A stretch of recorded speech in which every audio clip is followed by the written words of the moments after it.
Eu sou o jornalista Vanderlei Rickini e tenho a satisfação, a honra de ajudar a conduzir esse podcast Momento Coopera, que vai abordar basicamente todo esse processo que envolveu a ideia, a implementação da pequena central hidrelétrica Boa Vista, localizada lá entre os municípios de Lages e São Joaquim. E estão comigo aqui para conversar sobre o assunto, produzir esse conteúdo que a gente promete caprichar ao máximo para até fazer jus à audiência dos que estão nos acompanhando. Estão aqui comigo o Jefferson Diogo Spaceg, que é o gerente geral da Coopera, e também o Fábio Rigatti, que é o diretor técnico da Vacaro Energia.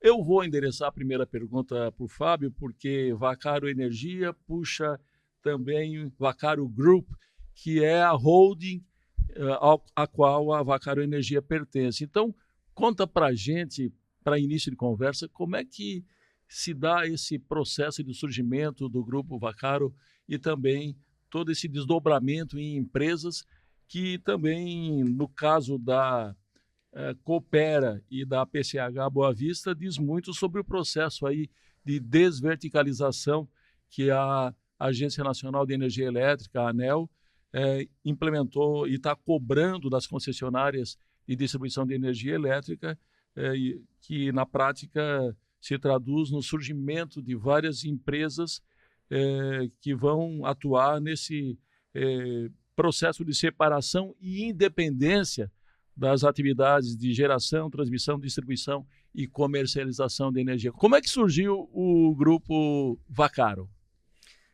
Perfeito. Obrigado, Vanderlei, Jefferson, aí pelo convite, por estar tendo o prazer aqui de participar nessa mesa aqui, nessa conversa, né, de um assunto tão relevante e tão importante para todos, né? Bom, a Vacaro Group é uma empresa que ela é conduzida pelo diretor Márcio Vacaro, tá? Certo. Ela nasceu da empresa mãe Raftec, né? A Raftec hoje é uma empresa que atua no segmento de ráfias, é a maior indústria de transformação de plástico da América Latina, né?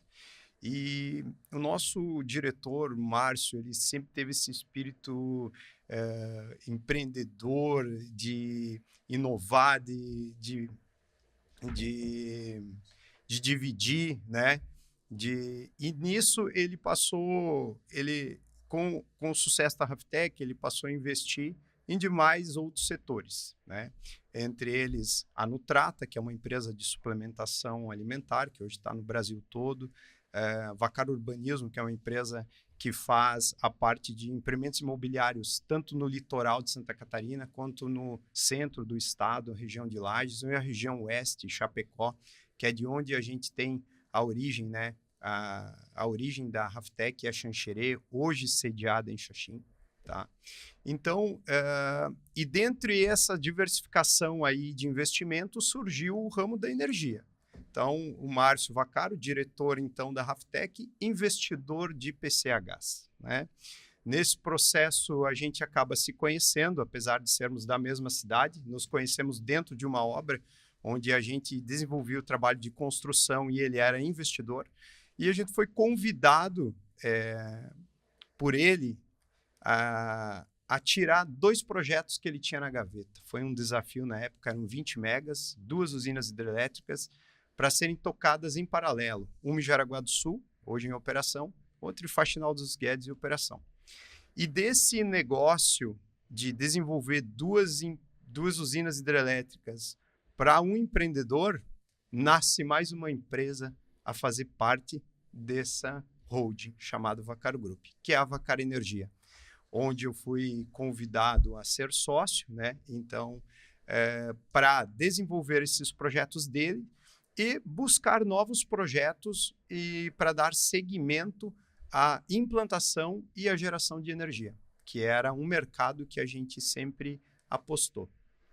Muito bem, vamos colocar o Jefferson Spacek aqui na nossa conversa, porque eu tenho curiosidade de saber como é que se deu esse encontro Vacaro Energia e Coopera, justamente nessa linha que eu mencionei há pouco da desverticalização, porque me parece que assim como a ANEEL cobra da concessionária de energia principal de Santa Catarina, que é a Celesc, esse processo de separação das empresas, também isso se desdobra e o que aconteceu com a Coopera vem na esteira dessa exigência da própria ANEEL. Como é que se deu esse feliz encontro entre Coopera e Vacar Energia?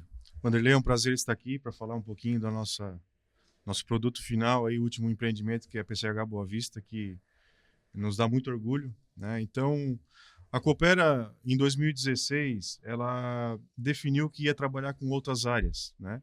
Só que a Agência Nacional de Energia Elétrica não autoriza a distribuidora de energia elétrica a trabalhar em outras áreas. Sim. Então, foi feita uma assembleia, né, com os associados e foi feito o desmembramento da cooperativa, criando um segundo CNPJ, uma segunda cooperativa com os mesmos sócios, para que daí fosse possível, né, fazer trabalhar em outras atividades. O sonho sempre foi geração de energia, não tão somente da administração, mas também dos associados. O associado sempre pediu geração, né? Mas não foi, isso foi o último negócio que nós acabamos implementando, né? Nós implementamos primeiro a Coopera Telecomunicações, depois a Coopera Soluções Elétricas, né, a loja, e agora, por último, a PCH Boa Vista.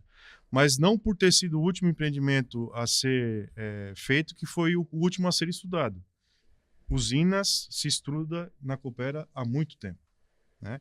Inclusive, o projeto da PCH Boa Vista chegou para a gente muito tempo atrás, né? A gente já tinha visto esse projeto, mas como a gente não tinha o know-how suficiente, a gente não conseguiu levar à frente, né? O que acontece é que nesse meio tempo, o Fábio, apesar de ser lá da região oeste, ele tem raízes familiares aqui na região, né? A esposa dele é daqui na região de Criciúma. E tem pessoas conhecidas entre a Coopera e ele, né? No caso, o Fábio depois pode explicar um pouquinho melhor. Essa pessoa, ouvindo esse nosso movimento para geração, fez a conexão entre a Coopera e a Vacar, né? Porque ele já conhecia da experiência do Fábio, da família, e trouxe até a gente. Foi ali que a gente começou o desenvolvimento desse projeto. Mas aí o Fábio pode falar um pouquinho mais, que é uma questão de família, né, Fábio? Muito bem, Fábio. Eu já sei aqui, por exemplo, que a Assembleia da Coopera, que autorizou, né, esse início da PCH Boa Vista, foi realizada no ano de 2020, e de lá para cá, esse lapso temporal considerado curto, né, porque tivemos aí uma pandemia no meio, que mexeu com a vida de todo mundo e, naturalmente, mudou custos da obra, atrasou o cronograma de implementação e uma série de consequências.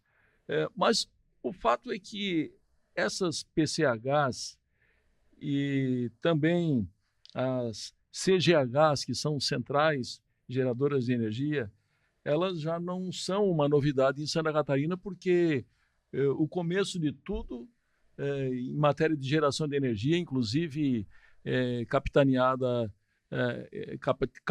esse processo pela iniciativa privada, se deu através de pequenas usinas de geração. Inclusive a Celesc, me parece que ela controla algumas PCHs de Santa Catarina, como a PCH Celso Ramos, em Faxinal dos Guedes, também a CGH Ivo Silveira, lá em Campos Novos, e também a Rio do Peixe, em Videira.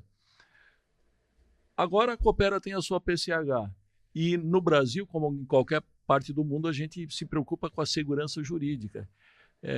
Vocês estão tranquilos quanto a essa iniciativa da Coopera e essa parceria que existe entre a Vacar Energia e a Coopera, quanto à questão de futuro, por exemplo, de que essa usina ou essa pequena usina vai ficar sendo administrada pela Coopera? Sim, se me permite, Rodrigo, responder, Jefferson. Sim, muito seguros. Agora eu posso te falar assim, de experiência própria, né? Então, quando a gente fala em PCH, a gente fala numa concessão federal, né? Então, sim, usinas acima de 5 megawatts são classificadas como PCH, abaixo CGH, né? Então, feito esse parêntese, dentro de uma PCH, você tem uma concessão de 30 a 35 anos, conforme o projeto. Renovável por mais 30 ou 35, né? Então, você teria aí de 60 a 70 anos para explorar. Aí, como você me falou em garantias, né? Hoje, a Vacara Energia faz operação de praticamente 25 usinas no Brasil todo, tá? Dentre elas, as usinas que a gente opera são usinas que foram compradas em leilão da CEMIG. Então, eu tive o prazer de visitar usinas que foram construídas em 1902, tá?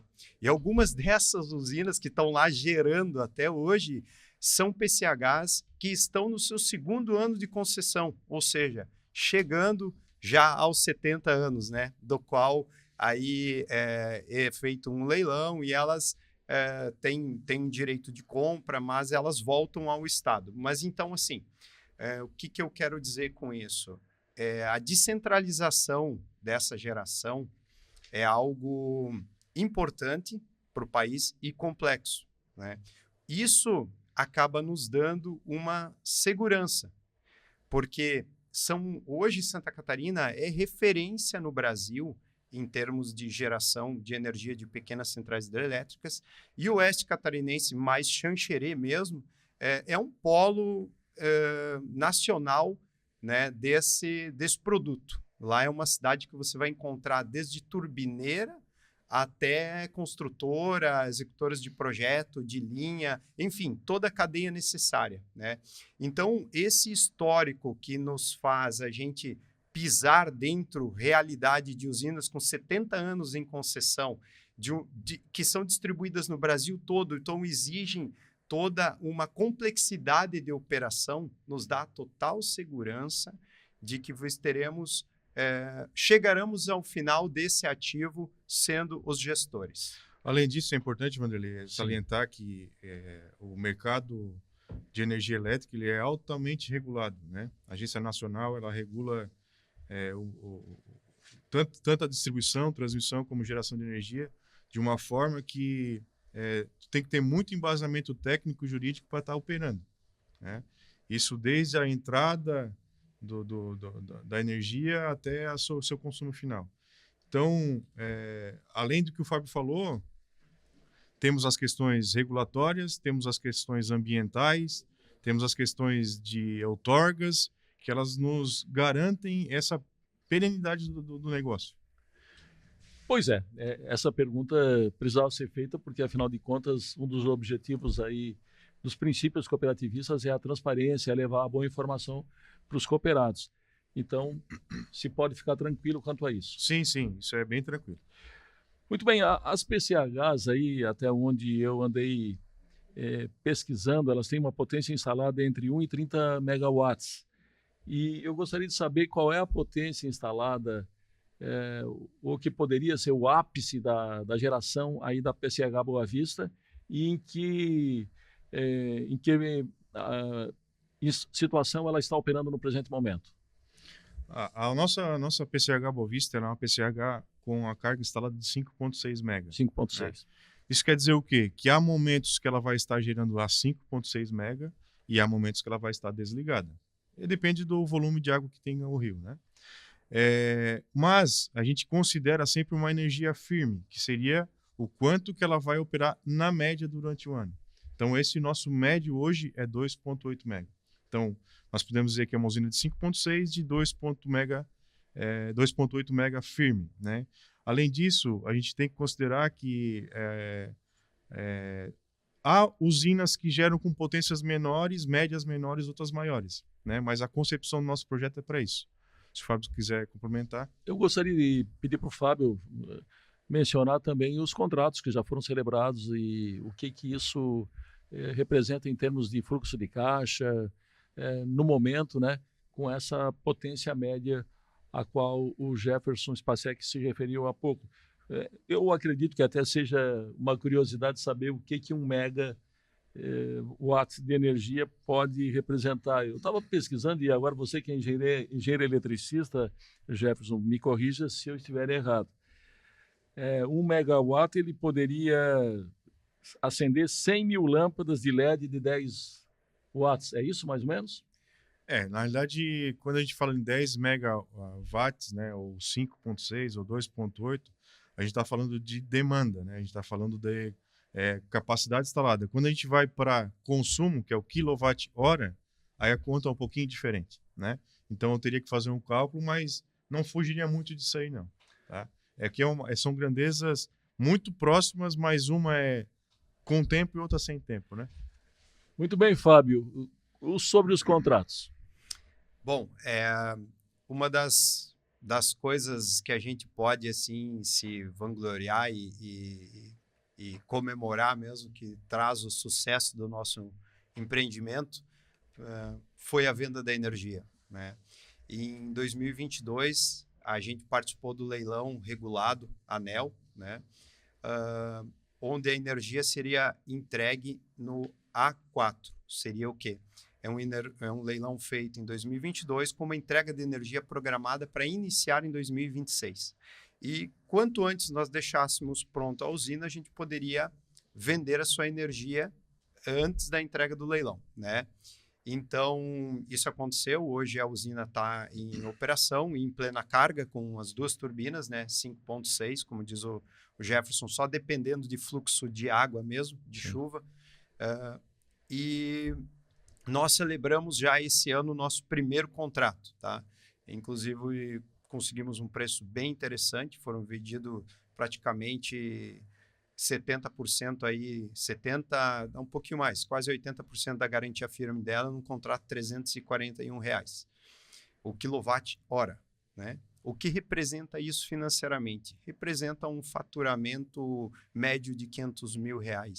Então, assim, considerando que estamos hoje em metade de maio, né, com a emissão das primeiras faturas e dos primeiros recebíveis, nós fecharíamos esse ano numa média aí de mais ou menos aí uns 4 milhões, tá? Este ano, que é o ano que teve operação em teste, teve ainda a parte de... A gente conseguiu a operação comercial agora em abril da usina, do qual nos possibilita fazer a venda, né? E a partir de 26, quando a gente começa a entregar o contrato vendido ao leilão, a gente espera aí, então, terminar o ano aí na casa entre 6 milhões e meio a 6 milhões de lucro líquido. Já paga imposto, distribuição de lucro mesmo para os cooperados. É importante a gente ressaltar aqui a questão que o Fábio comentou de operação comercial e operação em testes, né? Sim. Lá em outubro nós inauguramos a usina operando em testes. O que quer dizer isso? Realmente testes das máquinas, dos equipamentos, mas também é o momento que a gente fecha todas as questões burocráticas, né? Seja com a concessionária, seja com os órgãos ambientais. É o momento que a gente tem de fechamento das questões para deixar a usina totalmente perfeita. E esse mês passado, mês de abril, nós finalizamos esse processo e conseguimos a operação comercial. Aí sim a gente consegue ir para o mercado. Mas nesse período que a usina operou em teste, ela também fatura, né? Com o valor de PLD, que é o preço líquido diário, mas a gente já tem faturamento desde outubro do ano passado da usina. Não nesses volumes que tem agora, mas ela já está faturando desde a primeira vez que ela foi energizada. Bom, nós já falamos dos contratos, do faturamento, que é a parte melhor, que todo mundo, evidentemente, que participou desse processo gosta e gostaria de ouvir, mas a gente ainda não mencionou como é que foi o processo de escolha do local, lá entre os municípios de Lages e São Joaquim, como eu mencionei na abertura do nosso podcast. Não se falou do Rio, o Rio lava tudo, e todo o projeto de engenharia que norteou toda essa estratégia, essa construção. E também sobre o próprio processo de produção de energia, né? O reservatório, a transformação da energia mecânica em energia elétrica. Como é que funciona isso? Gostaria de ouvir um pouquinho sobre isso do Jefferson, que é o nosso engenheiro eletricista aqui. Então, quando nós decidimos que íamos partir realmente e surgiu a oportunidade de negócios com a Avacaro, a Avacaro nos trouxe alguns projetos que eles tinham em mãos. Vamos lá, dos potenciais que existem em rios para ter uma possível geração, a maioria já está mapeado. Alguém já mapeou e já fez um anteprojeto ou já fez um projeto básico, né? Então a Vacaro conseguiu alguns projetos e nos trouxe. Nós estivemos em alguns locais e estivemos onde a usina está hoje, no meio do mato, né? Na época não tinha, nós fomos lá visitar, fomos no local. É um lugar muito bonito, tem uma cachoeira, e ali despertou o nosso interesse por aquele projeto em si, né? Foi então que nós adquirimos esse projeto da empresa detentora para começar a desenvolver. Quando a gente fez essa parceria com a Vacaro, nós como distribuidora de energia, nós não tínhamos o conhecimento necessário para desenvolver esse projeto. Então a Vacaro, só na concepção do projeto, já nos economizou bastante. Porque esse projeto, na idealização dele, era um túnel. Era um túnel que atravessava um lado ou outro do rio, e túneis, para fazer escavação de túneis, é sempre uma incógnita, né? Tu podes fazer uma escavação que é tranquila, mas também tu pode achar um monte de falha geológica no meio do caminho. Que aliás, foi encontrada uma falha geológica. Foi encontrado na barragem, né? Sim. Que poderia nos encarecer muito mais a usina. E a Vacaro, com a experiência deles, né, eles trouxeram uma alternativa, né, que viabilizou muito mais a usina. E aí foi dado o prosseguimento em cima desse projeto novo, né? Muito bem, a pergunta agora é para o Fábio Rigatti. E me chamou a atenção que a prefeita de Lages, a Carmen Zanotto, que participou da inauguração da PCH Boa Vista, ela disse na ocasião que a região serrana tem muitas potencialidades para a instalação de outras PCHs e que colocou à disposição, inclusive, para a Coopera e para a Vacaro, outros locais, né, que eventualmente poderiam também ter potencial de geração de energia elétrica. A pergunta, Fábio, vocês já estão pensando sobre isso em conjunto com a Coopera, ou a Coopera vai ficar só na PCH Boa Vista? Como é que a gente pode imaginar esse futuro? Sim, nós fomos a primeira usina a ser instalada no Rio Lavatudo. Então, a região tem os rios ali, tem o Pelotas ao redor, tem o Canoas ali também próximo, que são rios inventariados, né? Que é onde você estuda o potencial inteiro do rio e separa em partições de queda de PCHs e CGHs, né? Então, a região, em termos de estudo hidrelétrico, é toda conhecida. Onde é que a gente esbarra? Primeiro, na dificuldade dos projetos da licenciamento ambiental, né? A região ali de Serra é uma região de uma vegetação de bastante araucária, então tem todo um estudo para você viabilizar ambiental. Feito isso, você tem um problema que se chama conexão, tá?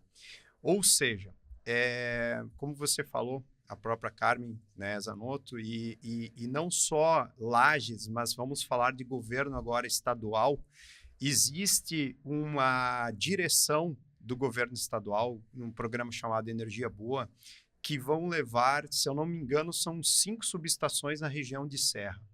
Por que isso? A região de Serra é carente de energia para desenvolver, ou seja, não tem onde ligar seja uma geração, seja uma indústria. E junto, então assim, o governo do estado, olhando o desenvolvimento da Serra, tá?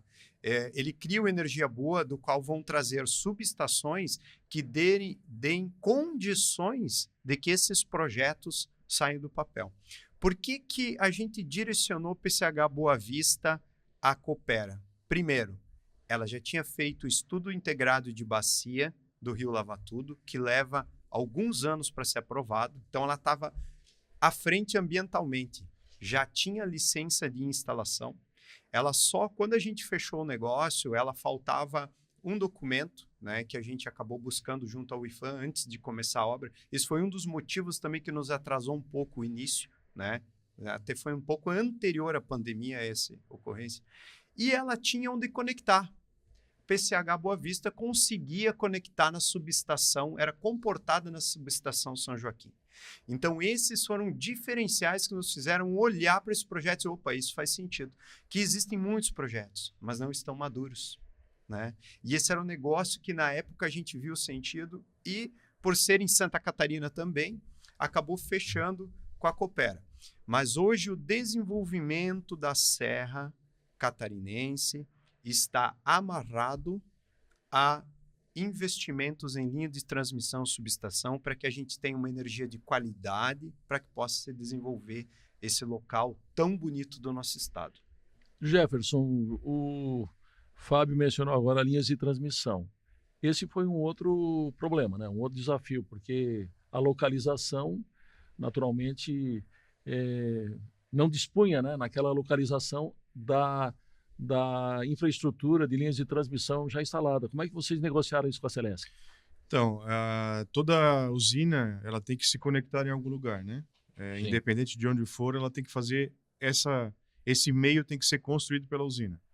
Foi um problema porque além de distante, hoje nós estamos a 33 quilômetros dessa subestação em São Joaquim, é uma região muito rochosa, né?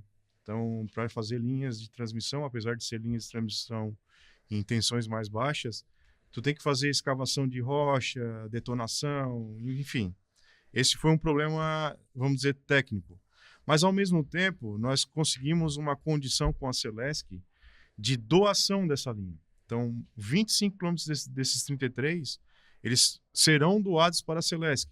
Isso implica no quê? Primeiro, manutenção, né? São 25 quilômetros a menos de manutenção a serem dadas. De manter, roçada, enfim, abarroamento, o que for. E também a diminuição das perdas elétricas, né? A gente trouxe a medição da nossa usina para mais perto, desconsiderando todo esse trecho que nós estamos entregando para a Celesc como perda. Isso também aumenta o faturamento da própria usina. Mas é importante dizer que a gente, Vanderlei, quanto mais usinas tiverem num rio, numa bacia, melhor para a usina, né? Por quê? Porque tu tem mais acúmulo de água, né? No momento que o rio estiver muito forte, ele vai estar mais tranquilo, porque tem mais barragens acalmando o rio, né? Mas é um investimento alto, né? Porém, como o Fábio falou, nós estamos falando aí de décadas e décadas de desenvolvimento sem muitos problemas, né? O investimento na obra, obviamente, no início era e com a pandemia e suas consequências, esse investimento teve que subir consideravelmente. E até gerou uma certa polêmica sobre isso, mas eu sou testemunha de que vocês nunca escamotearam os números, sempre divulgaram e foram muito transparentes quanto a isso e explicaram o porquê. Seria talvez interessante mencionar como é que foi essa evolução, né, do que se imaginou inicialmente em matéria de investimento e quanto é que foi o investimento total.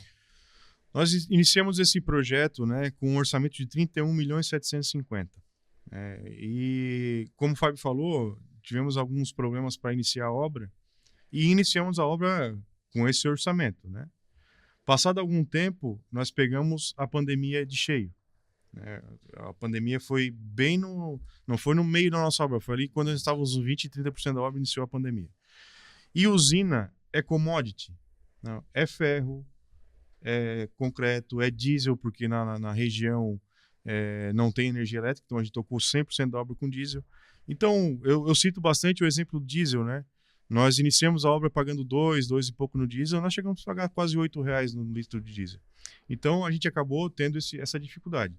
Claro, quando a gente teve o primeiro impacto, nós fizemos um orçamento e nós aumentamos a nossa obra para 37 milhões. 38.500. Então, na nossa cabeça, aquilo ali ia estancar, e na cabeça de 100% do mundo inteiro achava que a pandemia ia ser rápida, né?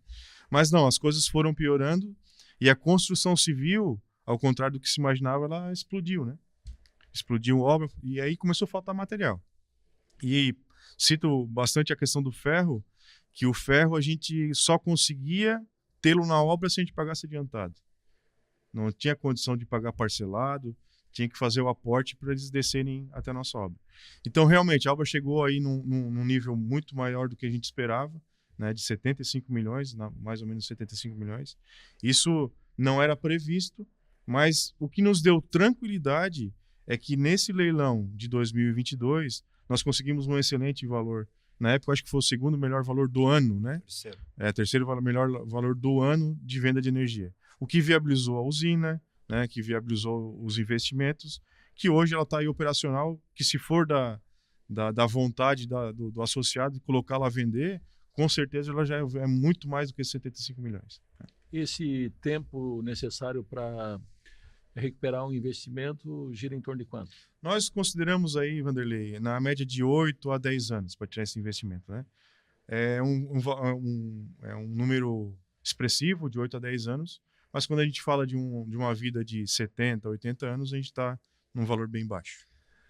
Fábio Rigatti, antes de a gente começar o programa, nós conversamos um pouquinho sobre o Grupo Vaccaro, né, e a sua evolução, que inclusive o Vaccaro Energia derivou da Vaccaro Consultora. Conta pra gente como é que foi um pouco esse processo, já que vocês reuniram essa expertise construtiva, né, a respeito de PCHs e usinas hidrelétricas como um todo. Até complementar um pouquinho, Fábio, talvez tu pudesse falar um pouquinho da tua trajetória nesse ramo, né? Perfeito. Por que desse ramo, como é que tu chegou nisso e comentar um pouquinho pra gente. Certo. Então, eu me formei em 2003 na Engenheiro Civil na FURG, Fundação Universidade Rio Grande. Sim. Né? E desde lá eu voltei para o Oeste, né, com aquela cabeça de quando a gente está ainda saindo da universidade, que ia construir casa, apartamento e tudo. Quando eu me vi, eu estava na beira do rio, com a bota cheia de barro, né? Porque Xanxerê, como eu disse, é um polo de geração de energia do país. Existe uma empresa que é a Hacker, inclusive as turbinas da PCH Boa Vista foram fornecidas por eles, né? Então, a Hacker, ela é uma empresa que pioneira em Santa Catarina. Até ela foi instigada pelo seu falecido o seu Karl Rischbitter, foi um antigo diretor da Celesc. Na época ele viu o potencial enorme do Brasil hidráulico, né? Buscou na Alemanha perfis hidráulicos e tinha que desenvolver um fornecedor de turbina no Brasil. E ele achou os hackers lá em Xanxerê e instigou eles. Eles faziam roda d'água para energizar fazendas no Mato Grosso. E disso aí nasceu uma indústria espetacular que vende turbina aí, como as demais catarinenses, né? Tem a WEG também, referência de mundo, que vende turbinas para o mundo. Então, dentro de Xanxerê, isso sempre foi uma coisa, dentro do município pequeno, né? Uma coisa muito... E eu estava lá em casa um dia, eu vi na rádio, né? Para uma oferta de emprego para engenheiro civil de usina. Eu, recém-formado, cheio de coragem, fui lá e disse, olha, eu não sei nada, mas eu tô aqui para aprender. E isso foi em 2004. Então, de lá para cá, já se vão 21 anos que eu só construo PCHs. CGHs e PCHs. Nesse período, eu acabei fazendo obras públicas. Tive a felicidade de entregar uma usina de 19 mega para Eletrosul, aqui em São José do Cerrito. Participar de uma de 15 mega também na cidade de Santa Rosa de Lima, aqui próximo de vocês, né? E muitos clientes privados, né? Trabalhei dentro das usinas, nos primeiros investimentos em usinas da Avan, que foram aqui em Rio Fortuna, as duas, né? Em Rio Fortuna, que foi que comecei a andar aqui em Criciúma, eu não conhecia, né? Então, foram 20 anos trabalhando em obras de 1 mega, 19 mega, para clientes privados, clientes públicos, e vem a estar lá, encontrar o Márcio dentro como investidor numa PCH, a gente montar a empresa inicialmente para fazer os empreendimentos deles, né? Dele, que hoje também são da empresa, né? Hoje a Vaccaro Energia tem 90 mega em projetos, então a gente também desenvolve projetos, né? E dentro disso, eu vim conhecer aqui a Coopera, né? Com esse conhecimento de 20 anos, a gente pôde avaliar que esse era um projeto que tinha condições de sair do papel, né? Tivemos essa infelicidade de passar por uma pandemia. E só para vocês entenderem, quando a gente sentou aqui com a Coopera, a gente tinha acabado de entregar uma usina no mesmo modelo, no Rio Sargento, na cidade de Romelândia, de 5,1 mega, e nós fechamos a usina em 34 milhões. Então, quando a gente sentou aqui, a gente sentou com um orçamento real para o momento. nós estava falando num orçamento aí de base 2018, 2019. E a gente conversou em 2020. Mas as coisas tomaram uma proporção de que nós não sabíamos, realmente foi um desafio. Hoje eu quero dizer para todo o cooperado aqui, representado aqui pelo Jefferson, até pelo Valmir, que foi a pessoa que iniciou esse processo dentro da Coopera, Valmir Rampinelli, que acreditou muito e foi um guerreiro, mesmo nas épocas que foram muito difíceis. A gente não tinha mais certeza de onde nós ia terminar, mas nós só sabíamos que nós íamos terminar, né? E, graças a Deus, as coisas ocorreram de uma forma boa e terminaram aí com a gente se consagrar vendendo, sendo o terceiro melhor preço do país de energia, que compensou grande parte de todo esse acréscimo do investimento. Porque quando a gente conversava num orçamento de 31 milhões, nós falávamos energia R$200. Hoje, a nossa expectativa, se o IPCA bater perto dos 5% até o final do ano, a gente vai entregar energia a R$353. Então, da mesma forma que a gente sai de um orçamento inicial de 2019, de 31 e pouco, a gente sai de um preço de energia de 200 para um preço de 355. Bom, num país como o Brasil, país continental, com uma vocação natural para a produção de energia elétrica através das hidrelétricas e com um sistema totalmente interligado, me parece que só lá no norte do país que há alguma coisa lá que ainda não está totalmente dentro do sistema, mas o fato é que quando a gente fala em hidrelétrica, a gente normalmente pensa em Itaipu, as grandes usinas hidrelétricas brasileiras. E agora nós estamos falando de PCH, de CGH. Eu gostaria de saber qual é o percentual de participação de PCH e de CGH aqui em Santa Catarina na geração de energia, se fosse possível vocês darem uma ideia para os que estão nos acompanhando, quanto da energia demandada é produzida por PCHs e CGHs no nosso estado. Eu não vou ter esse número com precisão, tá? Mas posso te garantir que o nosso estado dentro do país, se você analisar metro quadrado por usina, nós somos uma grande referência de Brasil. Somos muito pujantes, apesar de não sermos hidraulicamente tão favorecidos quanto o Paraná, né? Onde tem grandes UHEs que representam boa parte da geração hidráulica, né?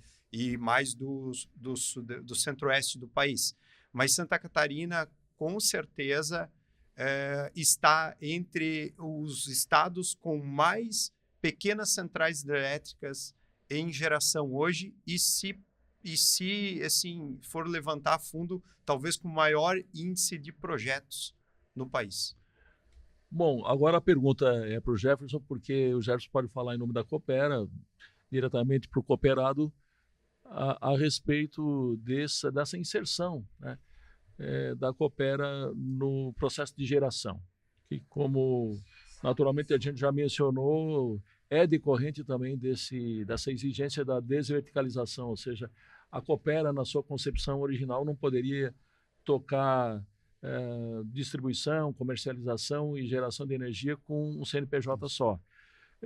Como é que você enxerga hoje, identifica esse processo no ramo cooperativista? Há mais cooperativas em Santa Catarina que também já se embrenharam nesses projetos de PCHs? Sim, há muito mais tempo que a gente, né? Existem PCHs rodando aí há 10, 15 anos, né? Nós temos lá no oeste do estado, né? Tem aqui no Braço do Norte tem usina rodando. Então é muito comum que as cooperativas de eletrificação também invistam nessa área. E tu me perguntaste mais no começo qual que era a intenção da Coopera com essa, Sim, né? E eu acabei não respondendo, mas assim, a decisão é do cooperado. Se fosse depender do Jefferson, eu penso que é um caminho que deve ser percorrido sempre, porque é um investimento que a gente deixa não tão somente para essa geração, mas para gerações futuras, né? E são perenes, são seguros. Se eu fosse investidor, com certeza eu estaria sempre investindo nessa área, né? Mas a gente gostaria que o associado se integrasse mais nesse assunto para que ele mesmo sentisse essa necessidade de investir mais ou não, independente do tipo de fonte de geração, né? Daqui a pouco o associado entende que tem outro tipo de geração que pode ser evoluído, a gente vai estudar sem problema nenhum. Pois é, naturalmente o custo de investimento final para a inauguração da PCH Boa Vista ultrapassou o que tinha sido imaginado inicialmente, mas quanto ao custo operacional de agora, qual é o contingente humano que está envolvido no funcionamento dessa usina? Aí vocês podem decidir quem é que vai responder, os dois juntos. Nós respondemos juntos, né, Fábio? Uma usina dessa, depois de estar operando, ela é muito barato, né? Nós, contingente humano, nós temos um colaborador presente, que a gente chama de mantenedor, que ele faz, como o nome já diz, ele mantém a estrutura no local operacional. Ele interage muito pouco com o sistema, mas ele verifica a condição de bombas, limpeza, parte de sensores, ele verifica lá. Toda operação é feita à distância, né? É feita lá. Inclusive, quem faz a operação é a própria Vaccaro no centro de operação deles, que fica monitorando, ligando turbina, desligando turbina, verificando o nível do rio. Isso também já automatizado, né, Fábio? De acordo com o nível do rio, a unidade geradora vai entrar em operação ou não. Então, o custo operacional dela é muito baixo.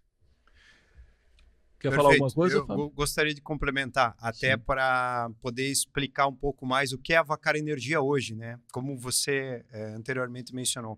Nós nascemos como Vaccaro Construtora, ou seja, nós focamos inicialmente na construção civil, né, que de usinas hidrelétricas. Com o passar do tempo, com essa expertise que a gente adquiriu, implantando empreendimentos como um todo, ou seja, fazendo desde a gestão documental, de projeto, de planejamento, de avaliação, seja técnica, eletromecânica, civil, conexão, geológica, comercial, né? Então, tendo esse entendimento, a gente migrou para o Vaccaro Energia. O que é o Vaccaro Energia? O Vaccaro Energia hoje é uma empresa que detém projetos para investimento, sejam próprios, desenvolvidos dentro da empresa, dentro da área de engenharia, ou sejam adquiridos de terceiros, projetos que fazem sentido, né? Que trazem assim, uma viabilidade técnica e econômica.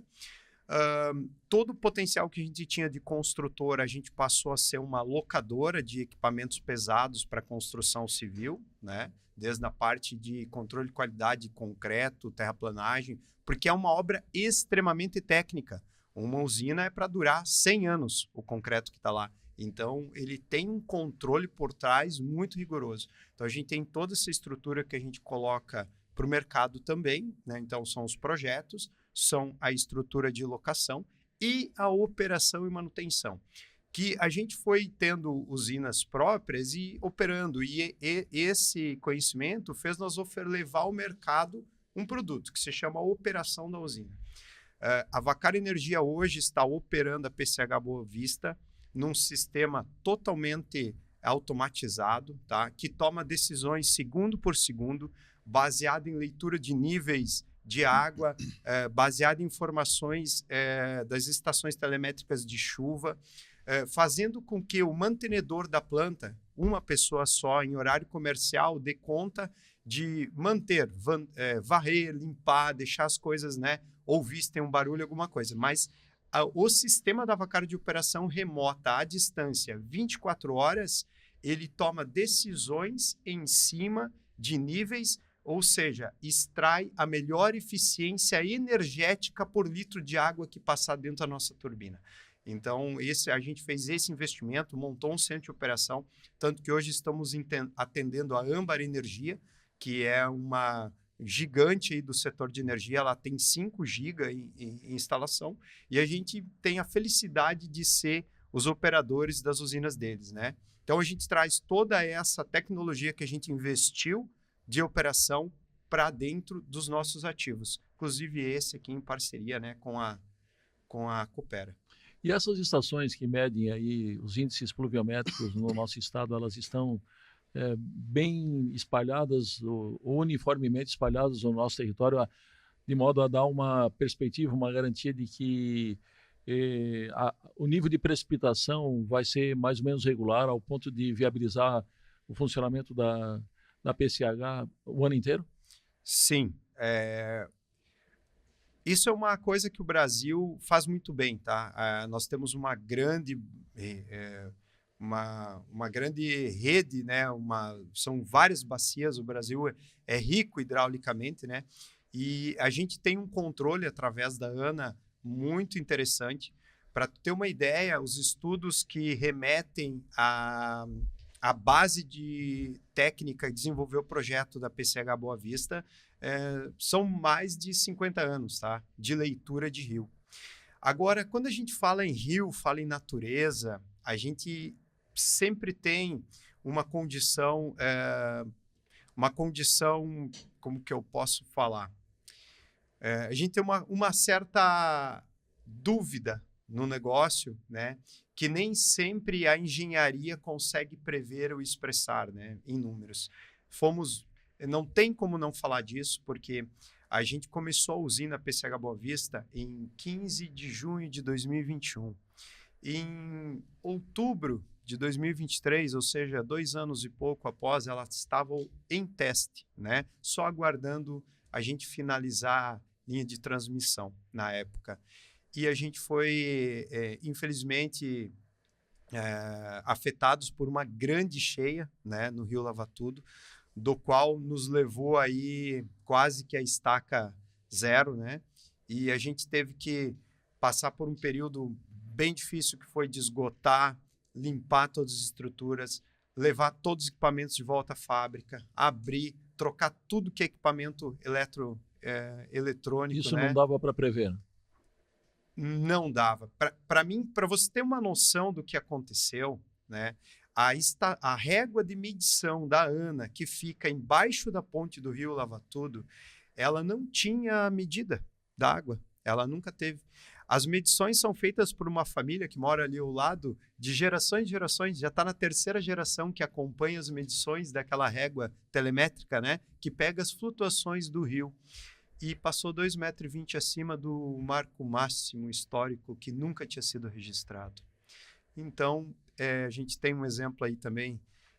Então, com certeza agora, todos os estudos contemplados na bacia que envolve o Rio Lava Tudo serão revistos em função desse ponto, né? E tivemos um exemplo também um pouco depois aí da catástrofe que ocorreu no Rio Grande do Sul, né?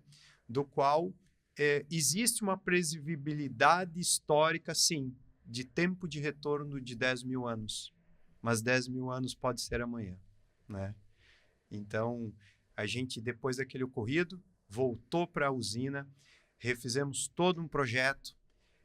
Foi muito mais difícil porque a gente fez um projeto em cima de um projeto pronto. Então, você não tem mais a base, você não inicia mais do zero, você inicia de algo pronto para você ter que buscar uma certa segurança e altura. Então, foi mais um desafio, foi esse 1 ano até nós comemoramos muito aquela inauguração, porque foi uma usina muito difícil de ser terminada. Muito bem, nós estamos quase esgotando o tempo para abordar essa temática no nosso podcast, mas não poderia deixar de fazer uma última pergunta tanto para o Jefferson quanto para o Fábio. Já que o sistema cooperativista é um sistema que dialoga, que compartilha, que promove essa junção de energia, de esforços, a boa energia, né? Que a gente espera que a PCH Boa Vista continue produzindo por muitos anos. Quais seriam os ensinamentos que vocês tiraram de todo esse processo, desde a concepção do projeto original da PCH até a sua finalização, que vocês podem compartilhar com todo o sistema cooperativista de Santa Catarina? Então, eu fico muito grato de falar sobre PCH Boa Vista, porque eu estive lá desde o primeiro dia. A cada 15 dias eu ia lá, eu via aquele negócio crescer, via as dificuldades que nós passamos, os problemas, né? Tivemos o problema de falha geológica, tivemos problema de enchente, mas em momento nenhum a gente pensou em desistir, né? E o que eu tiro de aprendizado disso, além de ter aprendido um pouco sobre usinas, é que o empreendimento nesse volume, né, ele tem que ser dividido em mais mãos, né? Mais mãos, mais investidores, né? Porque o resultado ele é certo, mas o tempo que acontece isso não é certo, né? A gente não sabe o que pode acontecer. E quando tu tem mais mãos para dividir os problemas, os valores, isso fica mais leve. Então, eu, Jefferson, né? Eu, num empreendimento desse tamanho, desse volume, buscaria parceiros, inclusive até no meio cooperativista mesmo, né? E existem uns casos muito interessantes disso lá no oeste do estado, né? Que as cooperativas se reúnem para fazer investimentos em geração. Então, isso seria um caminho muito interessante e muito importante para poder ter essa divisão das atividades, né? Fábio? Que fica de aprendizado, primeiro, tem um parceiro sério e com conhecimento suficiente para desenvolver e estudar bem o projeto, porque os percalços eles ocorrem e você tem que estar pronto e ter uma parceria, uma sociedade muito bem resolvida. Segundo, trazendo um pouco agora do mundo privado, que é onde eu vivo um pouco mais, fora do cooperativismo, né? Sim, faria de novo, continuamos até fazendo, né? Porque o diferencial desse negócio é que você vai passar por essas dificuldades, do qual a gente aqui tratou com a maior transparência possível, né? Elas existem mesmo, é uma obra muito diferente de você erguer um prédio numa cidade, né? Você vai enfrentar essas dificuldades, mas uma vez vencido, e elas são num tempo definido. Nós estamos falando que de 21, estamos em 25 vendendo energia, né? Elas têm um período para cessar. A partir desse momento agora, de 25, a gente vai operar um empreendimento que tem um valor aí superior aí a 180 milhões. Ele é operado por uma empresa, ele tem um faturamento aí médio de 500 a 600 mil mês líquido, tem um custo de implantação, de manutenção e de manter de menos de 50 mil reais, né? E de fácil administração. E por um período que pode ser renovada a concessão, chegar até 70 anos. Então, isso eu acho que é o diferencial. Ela é sofrida, ela é batalhada, ela é multidisciplinar, envolve muita coisa, envolve um recurso grande, né? Envolve um empenho enorme num período curto. Agora em diante, você tem a colheita, que é uma empresa de muito fácil administração com um resultado muito interessante. Muito bem, o nosso tempo acabou. De minha parte, eu digo que saio melhor do que entrei nesse podcast. Aprendi bastante com vocês sobre PCHs e o sistema de geração de energia como um todo. Agradeço enormemente pela deferência da Coopera em ter me escolhido e feito esse chamamento para participar com vocês dessa conversa. Agradecer ao Jefferson Spacek, gerente-geral da Coopera, engenheiro eletricista, por sua participação, e também ao Fábio Rigatti, diretor técnico da Vacaro Energia, engenheiro civil que é com sua larga experiência no ramo. Muito obrigado pela participação de vocês e aos que estão nos acompanhando. Um grande abraço e até uma próxima oportunidade.